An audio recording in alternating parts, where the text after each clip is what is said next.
Swastiastu, kembali lagi di channel Santi Dharma Chandra. Saat ini Santi berada di Gria Buana Dharma Santi, tepatnya di Sesetan, Denpasar, Bali. Nah, kemarin di media sosial kan ramai viral bahwasanya ngaben dengan membakar mobil. Apakah itu sesuai dengan ajaran agama Hindu? Nah, ini kan banyak menimbulkan pertanyaan-pertanyaan dan polemik di masyarakat di media sosial ya kan, yang Santi baca itu. Jadi Santi sendiri nunas ilmu kepada beliau yang kita sucikan Sulingge agar menjawab pertanyaan polemik-polemik di masyarakat terkait dengan ngaben dengan membakar mobil. Apakah itu sesuai dengan ajaran atau konsep di agama Hindu? Nanti beliau yang akan menjawab di channel YouTube Santi Dharma Chandra. Baiklah, kita nanti di channel YouTube Santi Dharma Chandra kita saling belajar bahwasanya apapun yang terjadi di umat dan masyarakat bisa kita edukasi dengan baik dengan ilmu pengetahuan yang ada di agama Hindu bersama dengan Sulingge. Tetap stay on di channel YouTube Santi Dharma Chandra. Sukses. Om Swastiastu. Om Swastiastu. Astunggara, saat ini Santi berada lagi di Gria Buana Dharma Santi, tepatnya di Sesetan, Denpasar, Bali. Sugro Ratu. Baiklah, Titi yang nunas ilmu untuk terkait yang viral di masyarakat dan umat. Yang pertama Titi yang nunas popasenya Ratu, karena sudah hampir setahun lebih ya Titi yang belum syuting lagi di Grianya Ratu. Nunas popasenya Ratu nih, Iya, jadi Titi yang ide Resi Bujanga Waisnawa Putra Sara Sri Satya Jyote. Oke. Panjang sekali, nanti bisa Titi yang tulis di deskripsi. Baiklah Ratu, dumugi Ratu sehat selalu, karena kemarin habis sungkan batung ya Ratu semoga sehat selalu Ratu. Baiklah Ratu, kemarin kan di media sosial itu marak viral ngaben dengan napi membakar mobil seperti itu. Nah, Titi yang sebagai Dharmika Hindu kan penasaran, apakah itu ngaben dengan membakar mobil? Apakah sesuai dengan ajaran agama Hindu? Suksma.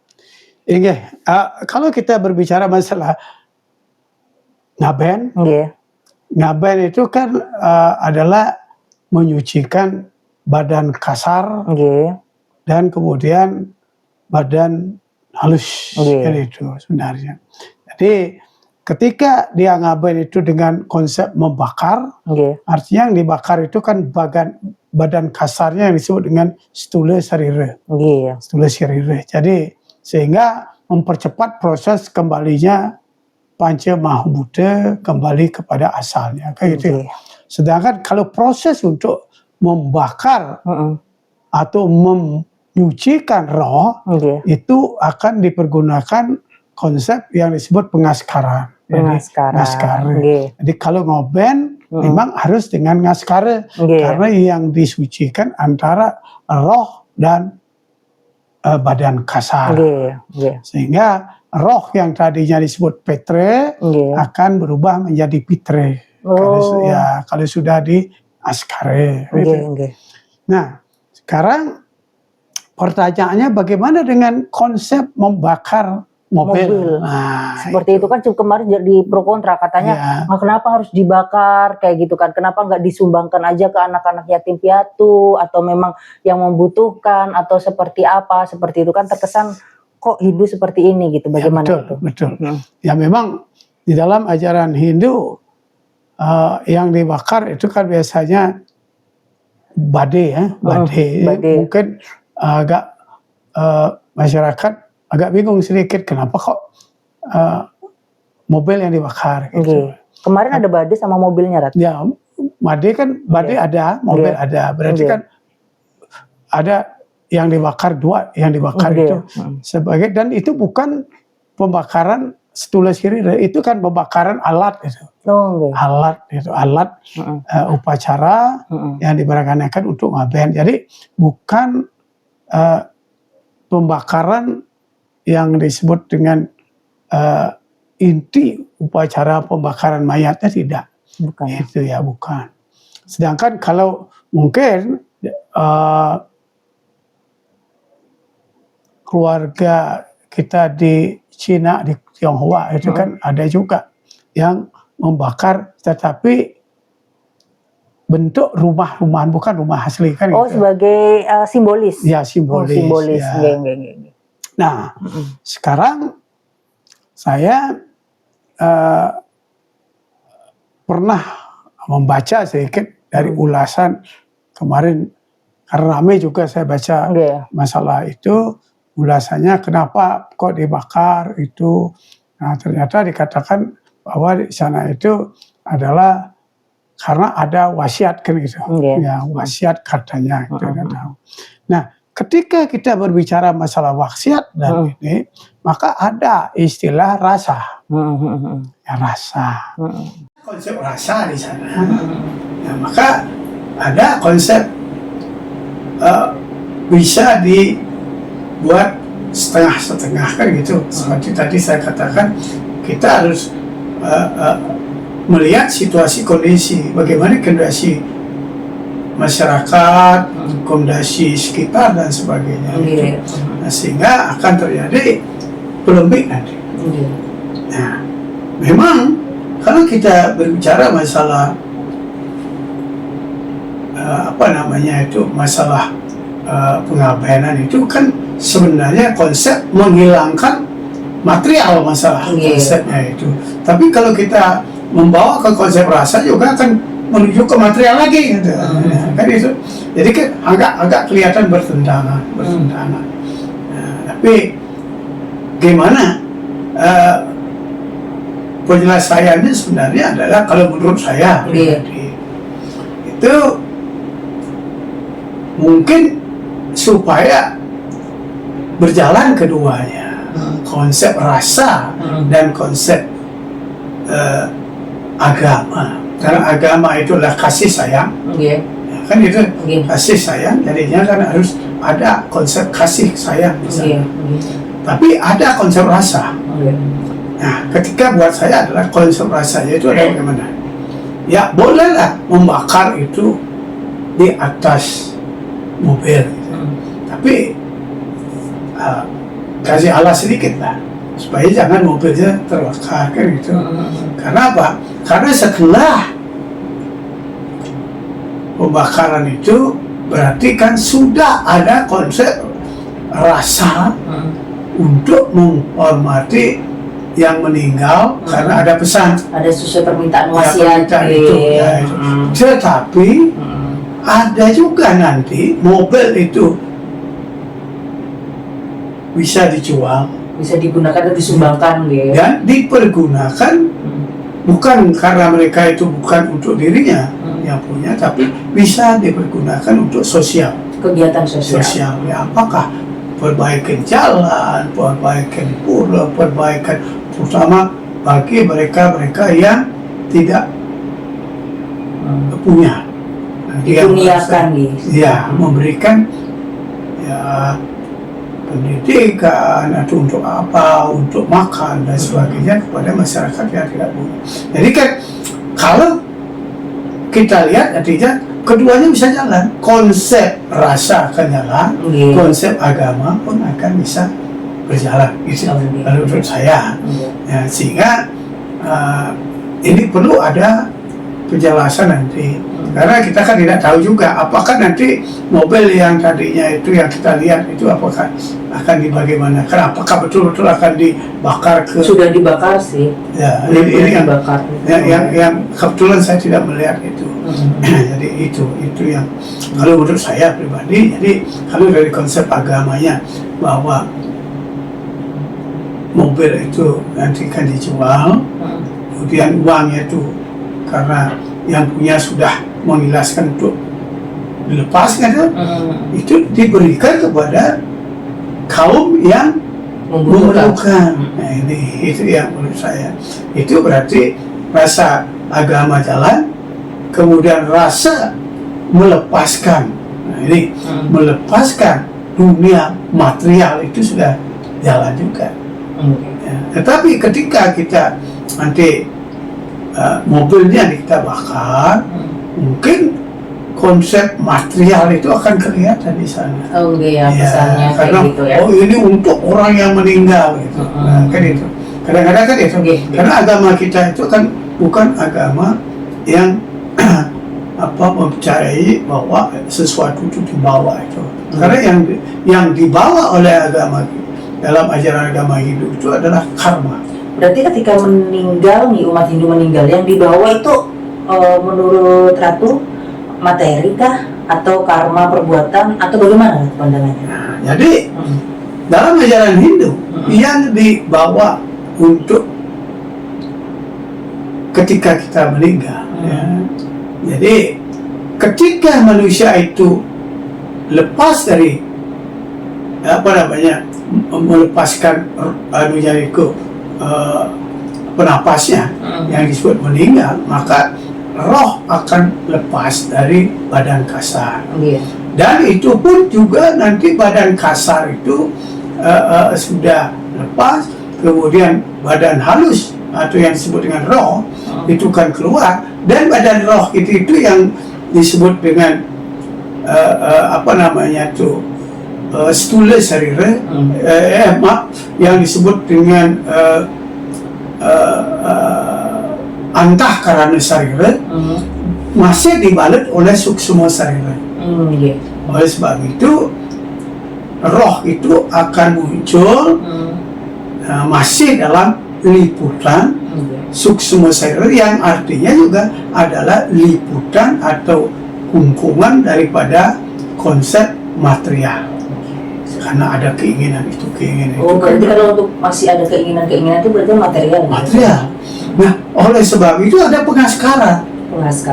Pengaskaran ini justru melepaskan konsep material itu dari roh itu, supaya dia betul-betul menjadi antahkarana sariranya yang keluar. Ya, kan suksma sariranya itu harus dibersihkan. Karena suksma sarira itulah adalah maya yang menyebabkan keinginan, kegala sesuatu dan sebagainya. Nah, sehingga duniawinya itu. Oleh sebab itu, maka walaupun sudah nanti dilepaskan itu, ya, jadi pelepasan itu disebut dengan pengaskaran, pembersihan itu, dan yang tadinya di mana roh itu masih diliputi oleh suksma sarira itu masih bernama Petra. Kemudian setelah dia diaskara, setelah dilepaskan suksma sariranya, maka barulah dia bernama Pitra. Jadi Petra berbeda dengan Pitra. Nah, kemudian walaupun demikian, dalam ajaran Hindu kita mengenal yang disebut dengan karma. Nah, jadi karma. Nah, oleh sebab itu, seperti pertanyaan tadi, apa yang akan dibawa? Apakah segala kekayaan dan materi atau materi dan sebagainya? Tidak. Bahkan yang dibawa adalah hanya karma. Oleh sebab itu, karma itu pun juga yang sudah kita pernah lakukan, sehingga dia menyangkut pada diri kita. Ada yang disebut karma baik dan karma buruk. Maka ada yang disebut sisa karma itu yang disebut karma wasana. Karma wasana itu bagaimana? Karma wasana itu adalah sisa-sisa dari karma dulu itu. Ya, sisa. Dan karma wasana itu seperti saya katakan ada yang baik dan buruk kan itu. Oleh sebab itu semua ini akan dibawa dalam ketika kita kembali ke Sang Pencipta. Nah, oleh sebab itu karma yang baik dan karma buruk ini akan memberikan balancing kepada kehidupan kita di dunia sana. Kenapa? Ketika karma kita itu baik, yang disebut dengan subha karma kita itu bagus, 90% bagus kayak gitu, ya mungkin kita akan dekat dengan penyatuan dengan Tuhan. Karena ajaran Hindu adalah terakhir amor ing acinte, ya, yang artinya menyatu dengan Tuhan itu sendiri, Sang Pencipta. Nah, ketika karma kita masih di bawah jauh, yang subha karbonya masih tinggi, subha karbonya kurma yang jelek, maka dia akan konsepnya akan kembali lagi ke dunia. Reinkarnasi lagi. Ya, ini yang disebut dengan reinkarnasi nanti. Itu. Nah, oleh sebab itulah akan dibawa nanti. Ya, bagaimana kita melakukan sesuatu itu? Apakah sesuatu itu kita lakukan dengan konsep ambisi? Apakah yang kita lakukan itu dengan konsep dharma? Ini yang ternyata ini yang menarik, konsep ambisi sama konsep dharma. Ini yang membedakan Nabi Ratu. Biasanya kan setiap manusia itu kadang memiliki keinginan, tapi tingkatan keinginan ada yang sangat betul sekali dengan ambisi-ambisi. Dengan konsep dharma itu bagaimana? Ya. Ketika kita misalnya kadang-kala masalah saya harus dengan ini dan sebagainya, harus begitu, kemudian ketika saya mati harus begitu, itu kan ambisi. Ya, bukan ambisi harus sama ini. Tapi ketika kita melakukan konsep dharma, ya kita akan mengikuti bagaimana kelahiran, hidup, mati itu berjalan secara secara normal. Sesuai dengan berjalannya alam semesta. Ya, itu. Sehingga gimana pun juga kita mau bikin upacara yang sederhana, tidak akan mengurangi sesuatu, dengan catatan bahwa tujuan kita utama itu alam semesta itu, gitu. Jadi tujuan hidup itu kan begitu sebenarnya. Ya. Tapi kalau kita hanya mendoakan diri kita sendiri aja, itu pun juga adalah ambisi dan egois gitu. Ya, kan itu. Coba ya kita sembahyang dan sebagainya, mendoakan diri sendiri ya, itu sebenarnya ambisi. Ya, ambisi untuk diri sendiri. Ya. Berarti harus tetap mendoakan untuk keseimbangan alam. Karena apa? Saudara, misalnya kita mendoakan supaya kita selamat dan sebagainya dalam misalnya ada bencana alam, kita sendiri yang hidup, rumah udah ada juga ada, kemudian di masyarakat udah habis, gimana kejadiannya? Kan kita jadinya jadinya kalau orang mengatakan manusia itu lonely, jadinya karena tidak ada siapa-siapa, bahkan dia akan menderita sendiri. Menderita juga. Ya, kan lonely. Meskipun selamat sendiri. Gitu ya, walaupun selamat sendiri. Tetapi ketika kita bisa menyelamatkan semua, baik Allah, baik manusia, baik tetangga, maka kita akan mendapatkan sesuatu yang memang tidak kelihatan langsung, tapi sebagai kenyataannya kita akan mendapatkan kebahagiaan melihat teman, melihat saudara, melihat dunia ini, melihat alam ini dengan baik. Maka bahagia yang kita dapatkan. Nah, inilah konsep dari agama Hindu dasarnya. Baiklah Ratu Titiang, satu lagi pertanyaan nih Ratu. Dengan banyak upakara di Hindu dan Santi konsep untuk pembahasan ngaben kan, ada yang tingkatannya pelebon atau yang mewah seperti itu, atau memang tingkatan yang ngaben yang memang juga mewah juga atau seperti itu. Terus ada juga yang ngaben massal yang mungkin banyak orang yang tidak mampu untuk mengikuti ngaben massal, lebih menghemat dan lain-lain gitu kan. Apakah ini termasuk untuk pertanyaan netizen di luar agama Hindu juga kan? Apakah proses ngaben atau proses pelebon itu ditentukan oleh Banten kah? Atau ditentukan oleh upakara besar kah? Atau memang jadi kayak terkesan ketimpangan sosial seperti itu gitu Ratu? Ya. Terus bagaimana untuk pandangan Ratu?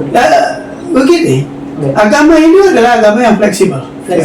Agama rasa. Agama rasa, kemudian juga fleksibel. Seperti tadi saya katakan, memang ada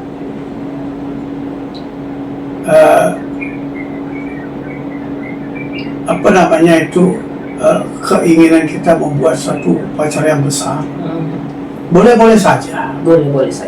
Tetapi kalau kita melakukan dengan konsep hanya kembali kepada konsep ego kita, maka hasilnya juga akan ego juga. Iya. Nah, tetapi kalau kita melakukan dengan dalam ajaran ibu, kita melakukan upacara dengan sederhana tetapi dengan hati yang tulus dan ikhlas, maka hasilnya adalah tulus dan ikhlas juga, sehingga maka akan lebih berhasil. Oleh sebab itu dalam ajaran itu memang ada konsep upacara yang disebut tingkatan-tingkatan upacara. Nah, jadi konsep tingkatan upacaranya bagaimana? Ya, ada tingkat upacara besar, ada tingkat upacara sederhana, ada yang sempat kecil, sederhana alit itu ya. Tetapi ketiganya itu tujuannya sama, tujuannya sama, yang tujuannya untuk kembali menuju ke asalnya.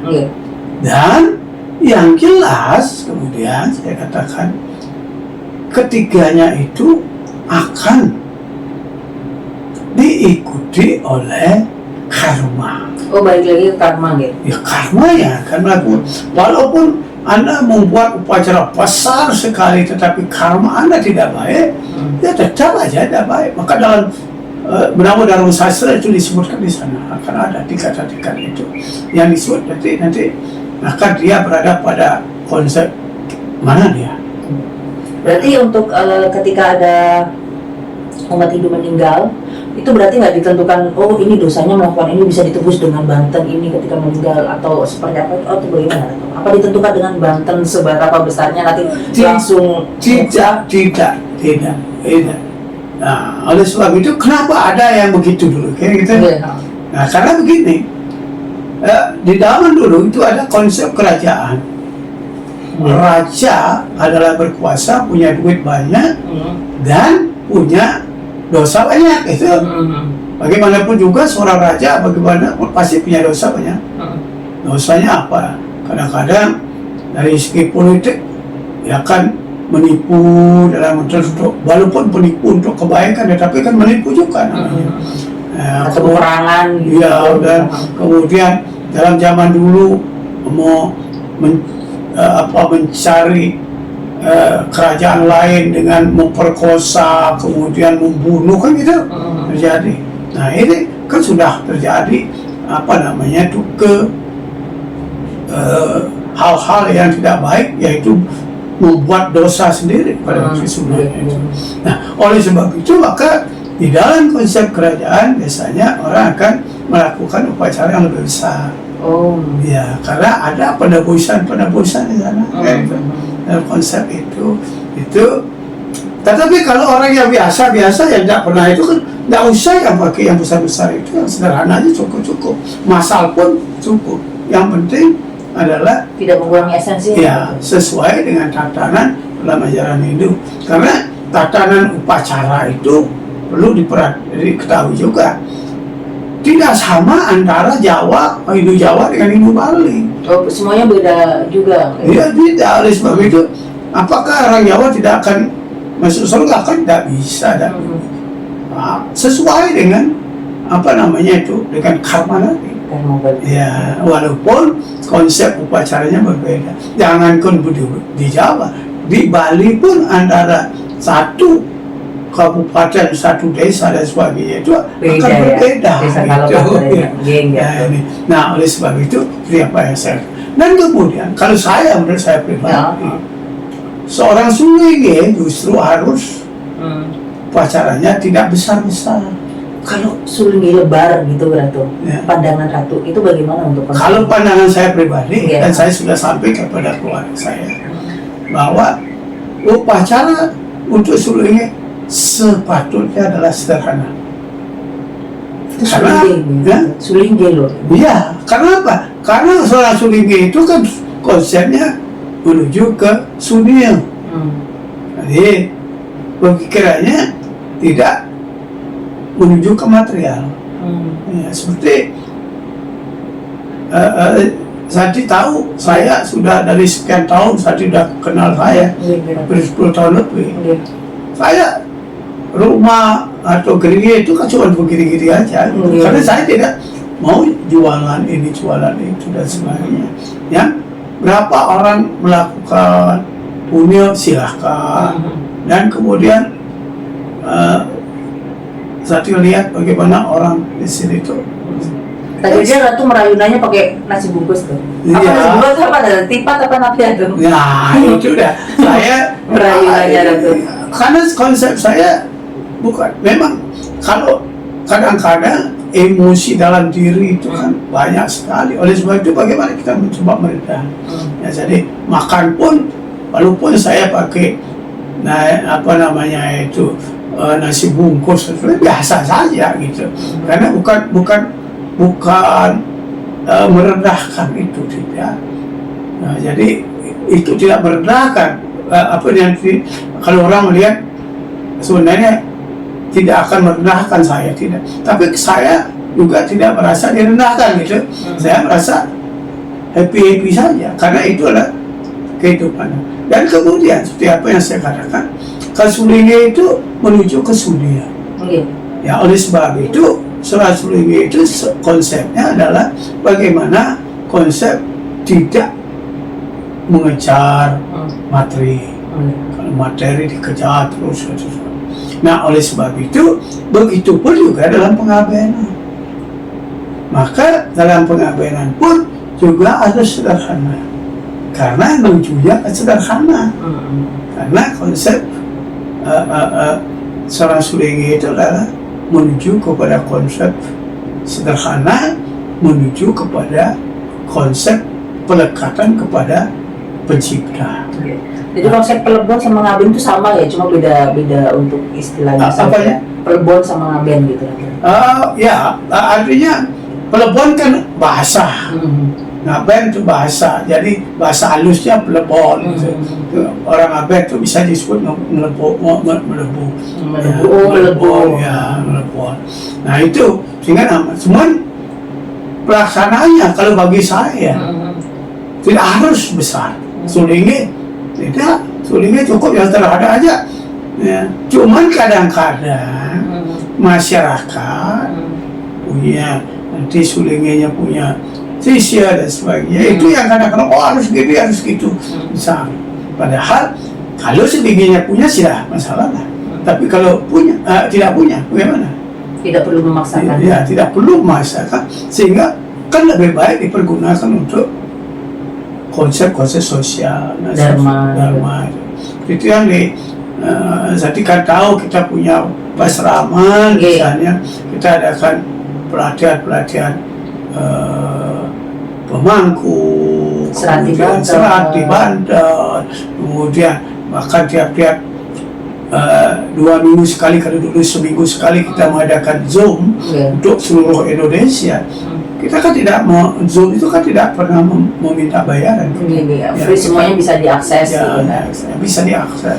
Nah itu artinya apa? Kalau kita minta bayar mungkin banyak tuh kita pakai masuk ke sini dengan biaya sekian kan itu. Saya enggak apa.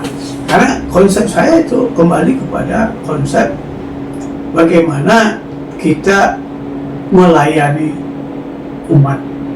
Karena banyak umat kita hidup kita yang ada di Lampung, ada di Sumatera, Palembang, ada di Sulawesi dan sebagainya. Banyak yang sering bertanya. Ya, oleh sebab itu saya sering lakukan itu, dan kemudian dan ini berjalan terus. Setiap 2 minggu sekali, dari 2 minggu sekali saya tetap lakukan itu. Dan Astungkare alat-alat kita ada yang dari yang membantu ya dulu. Tapi dari segi pembiayaan tidak, ya artinya kita harus jalan sendiri. Karena Tiang sebagai seorang Sulinge yang kebetulan dulu adalah seorang dosen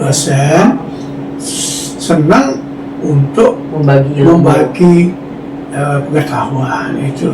Karena apa? Karena dalam ilmu kedokteran, ini bukan ilmu agama lagi, ilmu kedokteran, ketika kita aktif, maka otak kita pun juga akan aktif, dan penyakit lupa itu Oh, akan iya. hilang gitu Iya, katanya. benar. Ya, kan itu salah satu obat buat kita. Benar sekali. Nggih, katut. Baiklah Ratu, berarti ini untuk intinya bahwasanya untuk tentang pengabenan yang kemarin sempat viral yang mobil dibakar dan itu bukan bagian dari ajaran agama Hindu ya? Bukan. Terus untuk Sulingge sendiri, Ratu sendiri mengajarkan untuk tetap sederhana dan untuk selalu untuk mengedepankan tentang ajaran Dharma dan sosial. Ya. Itu yang Santi tangkap untuk diskusinya ini. Dan ketika meninggal setiap manusia baik raja, sulingge atau umat masyarakat yang dibawa tetap karma lagi. Karma. Baiklah Titiang Nunas, matur suksma banget untuk waktunya, untuk kesempatannya dan Nunas doanya Ratu untuk agar channel Santi Dharma Chandra bisa bermanfaat bagi umat sedharma dan menjawab tentang keresahan atau untuk masyarakat agar tidak menimbulkan polemik-polemik. Nunas doanya Ratu. Yang kesabat sempurna nama suami Sri Pacu pada opsi buat disebut. Ya aditya je para jitrak teje namaste suite पंखाजी मध्यस्थ पास कर प्रणाम ये पास कर ले सारू प्लेस है विदेशन प्रणाम ये aditya स्वार्थ मुक्ति वरक अमर रंग सख प्रॉमिस वरी अंक साम संपूर्ण नमस्वाह शांति शांति शांति